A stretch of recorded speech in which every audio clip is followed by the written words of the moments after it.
So when I got this, they sent me this book, and it wasn't the cover they advertised, but it's the Indiana Jones parody, so guess I'm okay with it. So everybody, welcome to the finale of the first Toy Story month. Today we're doing a much requested video.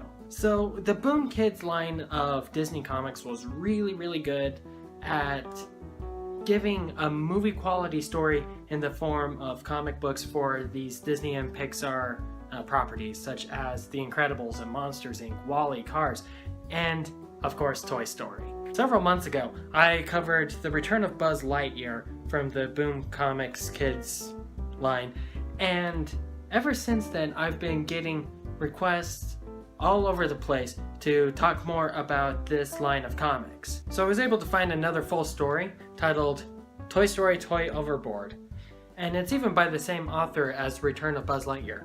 So the question today then is, can lightning strike twice? Is Toy Overboard as good and as much of a follow-up to The Return of Buzz Lightyear? And should you get both of these books? Well, let's hop in and talk about it.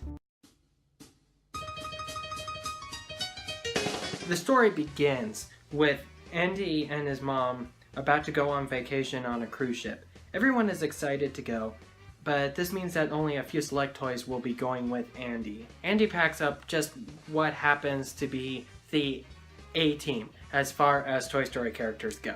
So now, while Andy was able to take toys on a lot of activities on the cruise ship, it is a cruise ship and there are lots of events that taking toys is just not practical, and even Andy knows this. This drives Jessie nuts because this is her first vacation and she's just stuck in the empty room playing Monopoly. She doesn't want to do that. She wants to go out. She wants to explore. And so she suggests, why don't we all go over to the deck and we take a look at the ocean and whatever else. The toys are kind of split on it, but then Mrs. Potato Head comes up and says, hey, if you don't want to go outside, you can stay here and watch my soap operas with me. And Woody's like, yeah, I think this is worth the risk. Let's go. Jessie and Buzz go outside and they sit down on the porthole and they watch the sunset over the ocean, and it's a beautiful scene, and they won't stop flirting while they're there, which is totally fine because Buzz and Jessie are kind of my favorite Disney ship right now, so I'll take it. It's fine. The wind blows and Jessie's hat falls off. Buzz goes to grab it because he's a gentleman, but he falls off the ship. Jessie is able to grab him, but then she falls off the ship, and Woody grabs her by the pull string. Everything is fine, except then Woody's arm rips off. I guess Andy just didn't do a good job putting it back on earlier? His arm rips off, and both Jessie and Buzz fall into the ocean, with Buzz sinking towards the bottom. Rocky had the sense, and if you read The Return of Buzz Lightyear, this totally makes sense. Rocky had the sense to throw Mr. Shark at them as a flotation device, but the ship keeps on cruising on, and now Buzz, Jessie, and Shark, and Woody's arm have been lost in the ocean. Which, talk about places to lose toys, right? So now the group is separated. Buzz figures he can use the stars to navigate to the ship's next port, and they start swimming off there.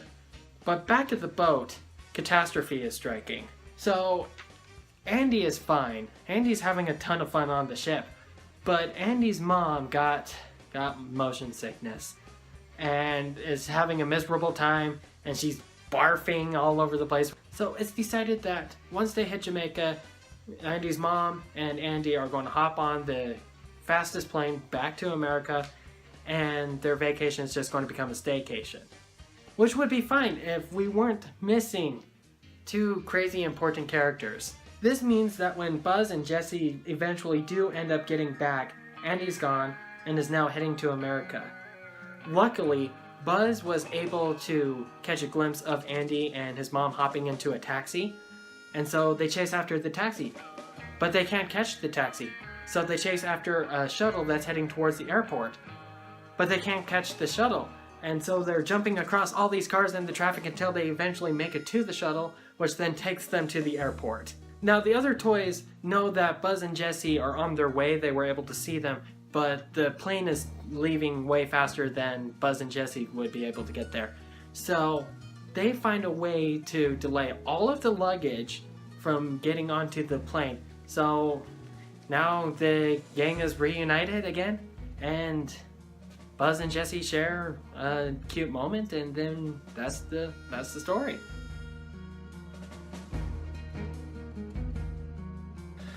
So, like I said at the beginning of this video, this book was written by the same guy who did this book.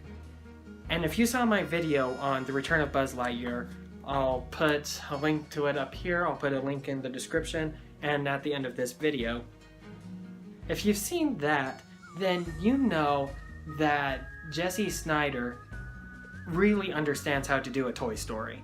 His characterization in The Return of Buzz Lightyear is fantastic. It is spot on, and it's the highlight of that book. And there's no exception here.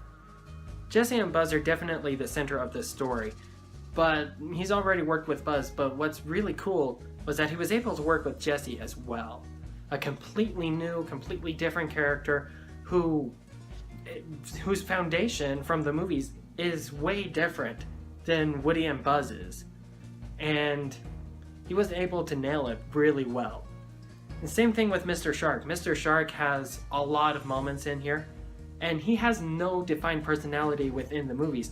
But here in this book, he was given a personality by Jesse Blaze Snyder and was consistent. It was good. And it made me love this side character who in the movies had like one line. And I think that's really cool. You know what else is really consistent? The art. The art is beautiful, and it doesn't change between panels like it did in The Return of Buzz Lightyear. But what's also really nice is that it's stylized. And it's stylized to the point where when I'm reading this book, it doesn't feel like I'm reading marketing material for a movie, right? It's not using any stock images. It's all original. It's all fascinating, and it's really nice to look at. And you can tell the author and the writer were getting along really well, because there's a lot of experimentation that happens with things like the layout and the colors and the story content as well. Like, for instance, we have issue 2 here, right? And he does a really good job of showing how simultaneous events can happen at the same time while using the same page. And that's really great. Like, we have Andy on the plane here, but then he also is able to show the luggage on the top and on the bottom here. Then we have instances where he's messing with panel shapes so that it portrays a little bit more emotion here. And then, wait. Feel free to sing along if you know the words. Guys, you put a musical number in here. You put a musical number in a book. Books don't sing. And you put a musical number in it. The guts this guy has. So let's go ahead and recap then. The story is fun with plenty of action scenes, peril, romance, and it never dumps down for the target demographic, which are the kids, which I really appreciate. A big complaint I see a lot of people having with kids comics, and a complaint I have with kids comics, is that they kind of treat kids like they're idiots. They don't go into very deep details, they just kind of surface level stuff. But this book definitely does not do that, and as a consequence, it becomes more entertaining to read over and over and over and over. And it also means that if you enjoy Pixar movies, which I can't think of a single person who doesn't enjoy a Pixar movie, but if you enjoy Pixar movies, you're going to enjoy this book because it goes as deep as Pixar movies go. This is how you do kids comics right. The art is stylized, it's consistent, and the layout is experimental and interesting, and it's a great book. It's just really, really solid. These books are good books to pick up. But also, I have to say one more thing to this book's credit.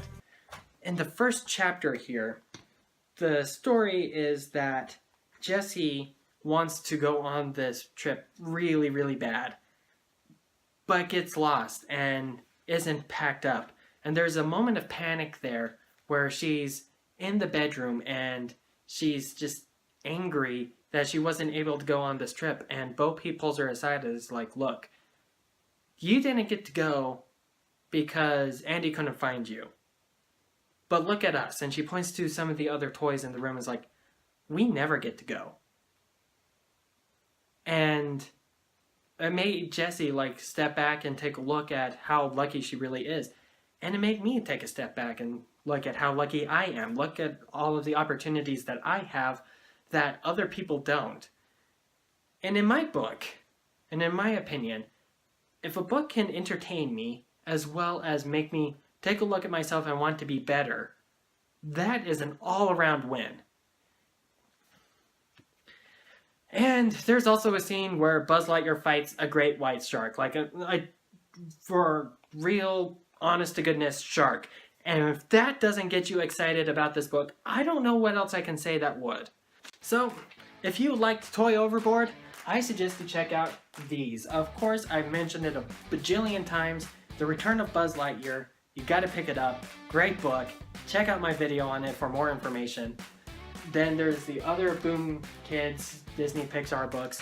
The Incredibles. They got Mark Waid to write a book, which is fantastic. The Cars ones are really great. And if you like this same kind of atmosphere, I would also suggest you check out the Superman and Batman Adventures trade paperbacks.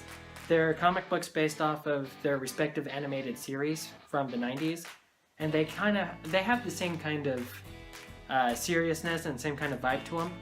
So if you like these books, you'd probably like those as well. Now I want to hear from you guys. Did you like this story? And what other books would you like to see me cover? And also, I just wanted to give out a big thank you to all of you for joining me for Toy Story Month. I had a lot of fun, and I hope that you did too. If you're interested, usually on this channel I talk a lot about other comic books, both superhero as well as trying to expand out a little bit and share some of the stories that I find that I just love. So if you're interested in that, make sure you subscribe so you can see more, as well as so you can see my thoughts on Toy Story 4 when that movie comes out. I'm really excited about that. This has been a fun time. So thank you for joining me. Have a great day. And remember to always be your best self.